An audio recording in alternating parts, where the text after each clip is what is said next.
Assalamualaikum warahmatullahi wabarakatuh. Salam Om Swastiastu, Namo Buddhaya, salam kebajikan. Perkenalkan, saya Zaki Hamam dengan NIM 1304619061 dari kelas Pendidikan Biologi A 2019. Pada kesempatan kali ini, saya akan mempraktekkan bagaimana cara mengajar dengan menggunakan metode Picture and Picture. Sebelumnya, saya akan menjelaskan terlebih dahulu terkait sintaks atau langkah-langkah yang dapat dilakukan oleh guru dalam mengajar menggunakan metode Picture and Picture. Yang pertama, guru menyampaikan tujuan pembelajaran atau kompetensi yang ingin dicapainya. Lalu langkah yang kedua adalah guru menyajikan materi pengantar sebelum kegiatan pembelajaran. Langkah yang ketiga, guru menyediakan gambar-gambar yang akan digunakan yang berkaitan dengan materi. Yang keempat, guru menunjuk atau memanggil siswa secara bergantian, memasang gambar, mengurutkan gambar-gambar, serta memberi keterangan menjadi urutan yang logis. Lalu yang kelima, guru menanyakan alasan atau dasar pemikiran urutan gambar tersebut. Yang keenam, dari alasan atau urutan gambar tersebut, guru memulai menamakan konsep materi sesuai dengan kompetensi yang ingin dicapainya. Yang ketujuh, siswa diajak untuk menyimpulkan atau merangkum materi yang baru saja diterimanya. Nah, itulah sintaks-sintaks atau langkah-langkah yang dapat dilakukan oleh guru dalam mengajar menggunakan metode Picture and Picture.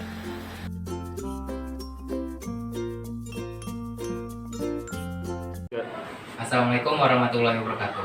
Waalaikumsalam warahmatullahi wabarakatuh. Apa kabar anak-anak semua? Alhamdulillah, luar biasa. Allahu Akbar. Semuanya pada semangat nih ya. Oke, sebelum kita mulai pembelajaran pada hari ini, ada baiknya kita berdoa dulu. Berdoa menurut agama dan kepercayaan masing-masing. Berdoa dipersilakan. Amin. Doa selesai. Nah, pada hari ini Bapak akan absen dulu sebelum mulai pelajaran. Oke. Fikri, Hadir. Dafa, Hadir, Pak. Noval, Hadir, Pak. Said. Hadir. Oke, hadir semua ya.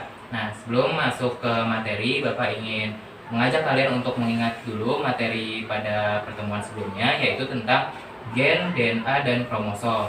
Nah, kira-kira apa sih perbedaan dari ketiganya itu? Ada yang bisa bantu jawab? Saya, Pak. Oke, Dafa. Ya. Gen merupakan unit terkecil pembawa sifat yang dapat diturunkan. DNA merupakan struktur double helix yang mengandung gen, atau dalam kata lain, gen itu tersusun di dalam DNA atau merupakan suatu fragmen pada DNA. Nah, lalu rantai DNA ini terpilin bersama histon dan membentuk benang padat yang disebut benang kromatin. Benang kromatin membalut lagi hingga membentuk kromosom. Oke, kira-kira betul gak nih jawabannya Dafa? Betul, Pak. Oke, betul ya. Jadi gen itu merupakan bagian dari DNA, dan DNA itu dia nanti terpadatkan dan membentuk kromosom, kurang lebih seperti itu. Nah, pada materi hari ini kita akan membahas terkait sintesis protein, materi selanjutnya. Nah, pada sintesis protein ini merupakan proses pembentukan protein dari bahan dasarnya itu asam amino. Dengan bantuannya itu ada RNA, enzim, dan juga ribosom. Pada materi sintesis protein ini kalian dituntut untuk mengetahui urutan-urutan dari sintesis protein itu sendiri. Oke, sebelum masuk ke materi intinya, Bapak akan bagi kelompok dulu. Terus nanti Bapak akan bagikan gambar-gambar beserta keterangannya. Untuk kelompoknya supaya mudah, berdua-berdua aja ya, samping-sampingan. Ini selanjutnya Bapak bagikan gambar beserta keterangannya untuk kelompok 1 dan ini untuk kelompok 2. Terima kasih, Pak. Nah, kalian diskusikan terkait urutan-urutan dalam proses sintesis protein. Diskusinya selama 15 menit, mulainya dari sekarang.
Oke, baik. Sesi diskusinya sudah selesai. Sekarang kalian maju per kelompok. Dimulai dari kelompok 1 dulu. Kelompok kami dari kelompok 1 mendapati gambar yang telah kami coba analisis. Nah, gambar ini kita identifikasi sebagai proses dari transkripsi. Nah, si transkripsi ini adalah bagaimana proses pembentukan mRNA dengan menyalin si DNA-nya menjadi bentuk RNA dan dihasilkan merupakan jenis messenger RNA atau yang disebut tadi mRNA. Selanjutnya desain teman saya. Nah, itu tadi yang disebutkan Fikri merupakan tahap yang pertama ya. Jadi itu merupakan sintesis protein dan adalah transkripsi. Itu tahap pembentukan RNA dengan cara mencetak atau menjalin DNA. Lalu RNA yang dihasilkan merupakan jenis messenger RNA atau mRNA. Selanjutnya yang kedua adalah tahap dari inisiasi. Nah, inisiasi merupakan tahap awal di mana RNA polimerase mulai melekat dan mengawali proses transkripsi. RNA polimerase ini akan memulai proses transkripsi di titik promotor atau titik mulai. Nah, yang selanjutnya setelah si RNA polimerase ini nempel di DNA template, nah terus si RNA polimerasenya itu dia bergerak gitu sampai terminal atau posisi dari akhir untaian DNA.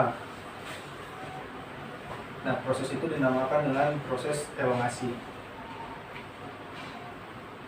Selanjutnya dijelaskan oleh Pak.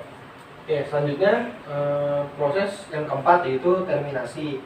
Nah, tahap terakhir ini atau terminasi adalah di mana RNA polimerase berhenti bekerja dan melepaskan diri dari rantai DNA di titik terminasi. Nah, dan secara bersamaan mRNA ini ikut lepas dari rantai DNA. Lalu mRNA akan keluar dari inti sel menuju sitoplasma. Baik, sekian dari penjelasan kami. Oke, beri tepuk tangan. Yeay. Oke, tadi yang dijelasin dari kelompok 1 itu adalah proses transkripsi dengan tahapannya itu ada inisiasi, elongasi, dan terminasi. Nah, berikutnya adalah penjelasan dari kelompok 2. Nah baik, pada kesempatan kali ini kami dari kelompok 2 akan menjelaskan tahapan berikutnya, yaitu tahapan translasi protein.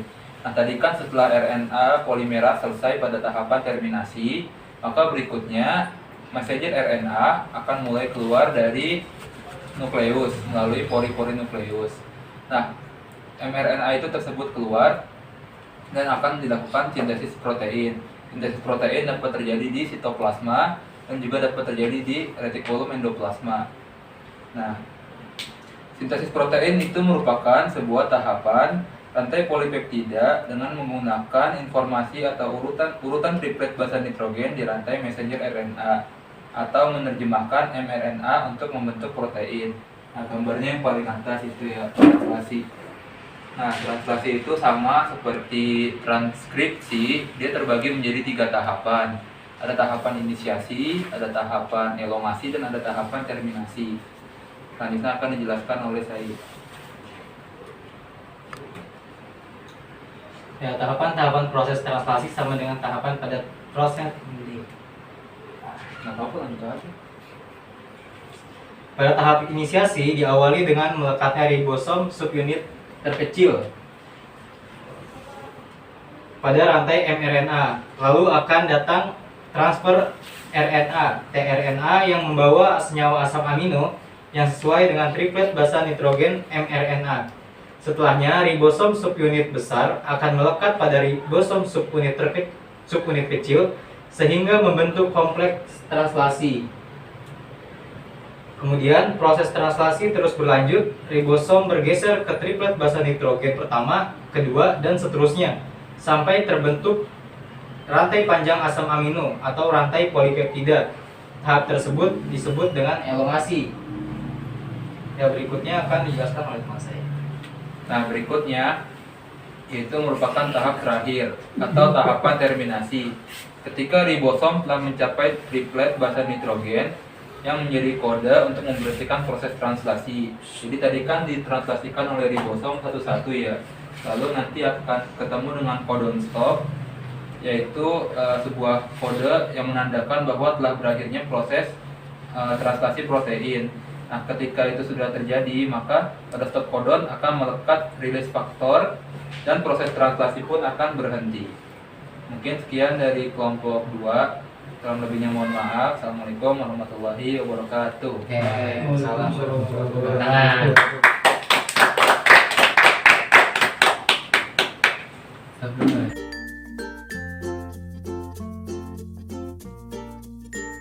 Oke, baik. Tahapan dari sintesis protein semuanya udah dijelaskan. Dari yang kelompok 1 menjelaskan terkait transkripsi dan kelompok 2 menjelaskan terkait translasi. Nah, kira-kira udah pada paham belum nih anak-anak terkait proses-proses pada sintesis protein? Sudah Paham, Pak. Ya, alhamdulillah kalau sudah paham. Nah, jadi untuk proses sintesis protein ini terdiri dari 2 tahapan, yaitu transkripsi dan translasi, di mana masing-masing dari tahapan tersebut, transkripsi dan translasi, memiliki 3 tahapan lagi, yaitu inisiasi, elongasi, dan terminasi. Nah, untuk proses transkripsi ini terjadinya di inti sel, dan proses translasi ini terjadinya di sitoplasma, dan tadi kata Noval juga terjadi di retikulum endoplasma. Baik, apakah ada pertanyaan lagi? Tidak, Pak. Tidak, Pak. Cukup. Oke, semoga pada materi hari ini materinya dapat dipahami, dapat diingat, dan bermanfaat bagi kita semua. Amin. Apabila ada salah-salah kata, mohon dimaafkan. Wabillahi taufiq wal hidayah. Wassalamualaikum warahmatullahi wabarakatuh. Waalaikumsalam warahmatullahi wabarakatuh.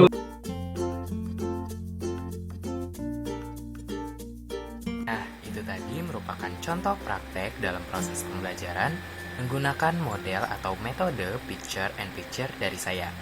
Sekian video saya kali ini, semoga bermanfaat untuk kita semua. Saya mohon maaf apabila ada kesalahan kata yang saya ucapkan. Wabillahi taufiq wal hidayah. Wassalamualaikum warahmatullahi wabarakatuh. Terima kasih.